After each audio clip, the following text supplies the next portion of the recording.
बड़ों को प्रणाम, छोटों को स्नेह और आशीष।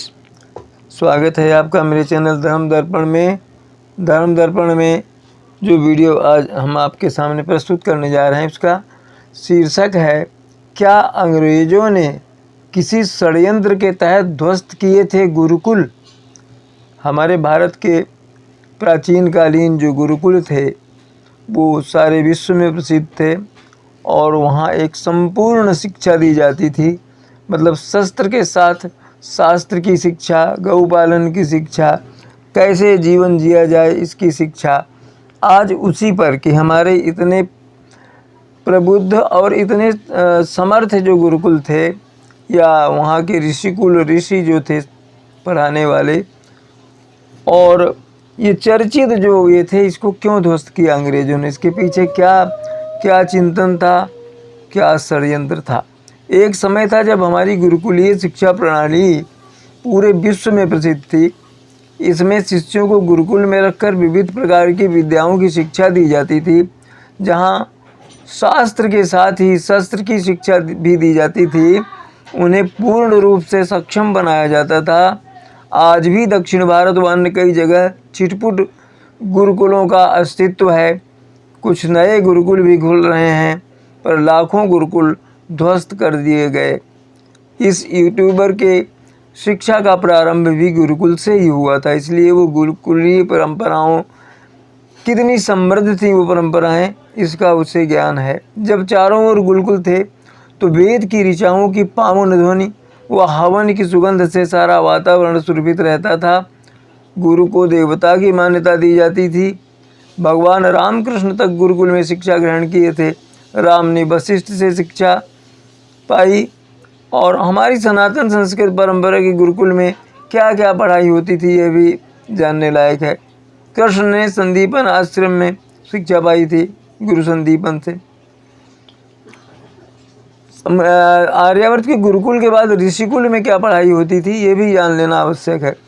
इस शिक्षा को लेकर अपने विचारों में परिवर्तन लाएं और प्रचलित भ्रांतियों दूर करें। मैंने जो गुरुकुलों के बारे में भ्रांतियां हैं उस पर नहीं जाएं। गुरुकुलों में अग्नि विद्या, वायु विद्या, जल विद्या, अंतरिक्ष विद्या, पृथ्वी विद्या, सूर्य विद्या, चंद्र व लोक विद्या, मेघ विद्या, पदार्थ विद्युत विद्या और ऊर्जा विद्या, सृष्टि विद्या, खगोल विद्या, भूगोल विद्या, काल विद्या, भूगर्भ विज्ञान, रत्न व धातु विद्या, प्रकाश विद्या, तार विद्या, विमान विद्या, जलयान विद्या, अग्नेय अस्त्र विद्या, जीव जंतु विज्ञान विद्या, यज्ञ विद्या आदि। इसके अलावा वाणिज्य, कृषि, पशुपालन, पशु प्रशिक्षण, यान, यंत्रकार, रचनाकार, रथकार, रत्नकार, सुवर्णकार,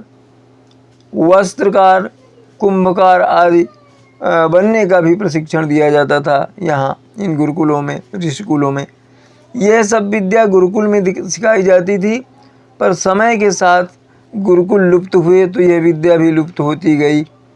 आज मैकाले पद्धति से हमारे देश के युवाओं का भविष्य नष्ट हो रहा है। तब ऐसे समय में गुरुकुल के पुनः उद्धार की आवश्यकता है। और गुरुकुल का अर्थ क्या है, वहाँ की दिनचर्या पढ़ाने की पद्धति कैसे होती थी। राम और कृष्ण गुरुकुल शिक्षा पद्धति की ही देन थे। गुरुकुल की दिनचर्या कठोर होती है। प्रातः 5 बजे प्रार्थना, उसके पश्चात स्नान, सूर्योदय, संध्या वंदना, गायत्री मंत्र का जाप, इसके पश्चात सूर्य नमस्कार अथवा योगासन का अभ्यास। सवेरे 11:30 बजे तक पाठ पढ़ना, इसके बाद भिक्षाटन, ये भी एक प्रमुख अंग था गुरुकुल में। यह गुरुकुल के ब्रह्मचारियों के लिए आवश्यक माना जाता था। भिक्षाटन ब्रह्मचर्य व्रत का एक आवश्यक अंग है भिक्षाटन। इसके बाद 1 घंटा विश्राम का होता था। उसके बाद सूर्यास्त तक अध्ययन। सूर्यास्त से 10-15 मिनट पहले अध्ययन रोकना होता था। उसके बाद सायंकालीन संध्या, इसके पश्चात स्तोत्र पाठ का कार्यक्रम होता। इन गुरुकुलों को ध्वस्त करने का पाप लॉर्ड मैकाले ने किया था। 1858 में इंडियन एजुकेशन एक्ट बनाया गया। इसकी रूपरेखा लॉर्ड मैकाले ने तैयार की थी। उससे पहले उन्होंने भारतीय शिक्षा व्यवस्था का व्यापक सर्वेक्षण कराया था। अंग्रेज अधिकारियों ने अपने अपने सर्वेक्षण में भारतीय शिक्षा व्यवस्था की व्यापक पड़ताल कर अपनी जानकारी सरकार को दी थी। GW लिटनर, थॉमस मुनरो नामक 2 अधिकारियों ने पृथक पृथक समय में भारत के पृथक भागों में सर्वेक्षण कर अंग्रेज सरकार को अपनी रिपोर्ट दी थी। GW ने उत्तर भारत का सर्वेक्षण करके बताया कि इस क्षेत्र में 97% साक्षरता है। थॉमस मुनरो ने दक्षिण भारत का सर्वेक्षण कर बताया कि उस क्षेत्र में तो 100% साक्षरता है। ये आंकड़े अंग्रेज अधिकारियों के होश उड़ाने वाले थे। जहां इतने लोग सक्षम हों, उन्हें बहुत दिन तक गुलाम बनाए नहीं रखा जा सकता। सक्षम और सार्थक और सुशिक्षित लॉर्ड मैकाले का स्पष्ट कहना था कि अगर इस देश को हमेशा के लिए गुलाम बनाए रखना है तो इसकी शिक्षा प्रणाली, विशेष रूप से गुरुकुल की संस्कृत माध्यम से दी जा रही शिक्षा और दूसरी शिक्षा प्रणाली को समाप्त करना ही होगा। उसकी जगह सर्वत्र अंग्रेजी शिक्षा लागू करनी होगी। तभी यहाँ शरीर से हिंदुस्तानी पर दिमाग से अंग्रेज पैदा होंगे। ऐसे लोग जब पढ़ लिख कर निकलेंगे तो हमारा ही काम करेंगे। इस षड्यंत्र की पहली चोट गुरुकुलों पर पड़ी। उन्हें अवैध, गैर कानूनी घोषित कर दिया गया। इसका परिणाम यह हुआ कि उनको समाज से मिलने वाली राशि बंद कर दी गई। इसके बाद संस्कृत भाषा को भी गैर कानूनी घोषित कर दिया गया। गुरुकुलों को जलाया गया। वहाँ पढ़ाने वाले गुरुकुलीय शिक्षकों को मारा पीटा गया, जेलों में ठूंस दिया गया। हमारा देश गुरुकुलों से भरा था और यहाँ वैदिक शिक्षा के साथ साथ शास्त्र और शस्त्र की भी शिक्षा दी जाती थी। 1850 तक हमारे देश में 7,32,000 गुरुकुल थे। भारत में उन दिनों गांवों की संख्या थी 7,50,000। इसका अर्थ ये हुआ कि उन दिनों लगभग हर गांव में गुरुकुल होते थे। इनमें 18 विषय पढ़ाए जाते थे। इन गुरुकुल में शिक्षा निःशुल्क दी जाती थी और इन्हें समाज के लोग मिलकर चलाते थे। वही इनकी आर्थिक मदद करते थे। जब गुरुकुलों को षड्यंत्र के तहत गैरकानूनी घोषित कर बंद करा दिया गया तो जला भी दिया गया। उसके बाद मैकाले की अंग्रेजी शिक्षा पद्धति प्रारंभ की गई, जिसके तहत यूनिवर्सिटी और कॉलेजों की स्थापना की गई। भारत की गुरुकुल शिक्षा पद्धति को ध्वस्त करने के बाद उसके परिणामों को जताते हुए थॉमस बेबिंगटन मैकाले ने अपने पिता को चिट्ठी लिखी थी, जिसका मजमून कुछ इस तरह था। मेरे प्यारे पिताजी, भारत का हमारे अंग्रेजी माध्यम के स्कूल आश्चर्य पूर्ण ढंग से फल फूल रहे हैं। भारत में हमारे अंग्रेजी माध्यम के स्कूल आश्चर्यजनक ढंग से फल फूल रहे हैं। इस शिक्षा प्रणाली का हिंदुओं पर विलक्षण प्रभाव देखा जा रहा है। कोई हिंदू जिसने अंग्रेजी शिक्षा ली है वो अपने धर्म के प्रति गंभीर और ईमानदार नहीं रहा। अगर हमारी शिक्षा प्रणाली का अनुसरण किया जाता रहा तो 30 वर्ष बाद बंगाल में सम्मानीय वर्ग में कोई मूर्ति पूजक नहीं रह जाएगा।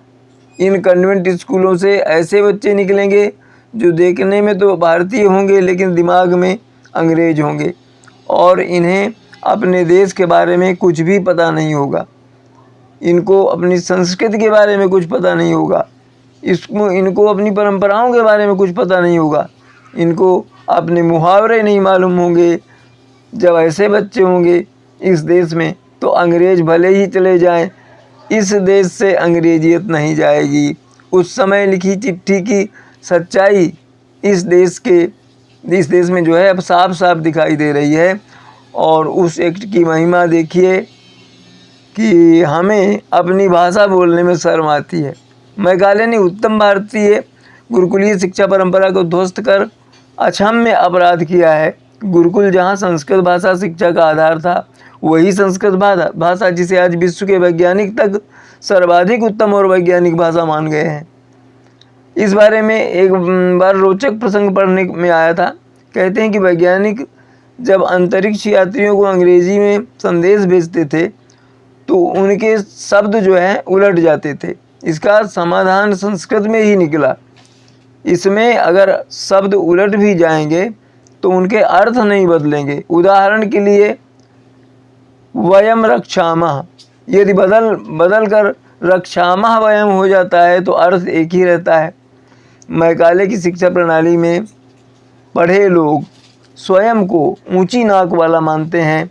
एक विदेशी भाषा सीखकर ऐंठ रहे हैं, वे अपने यहाँ के संस्कृत विद्वानों को पोंगा पंडित और हिंदी या क्षेत्रीय भाषाओं में पढ़ने वालों को हे दृष्टि से देखते हैं।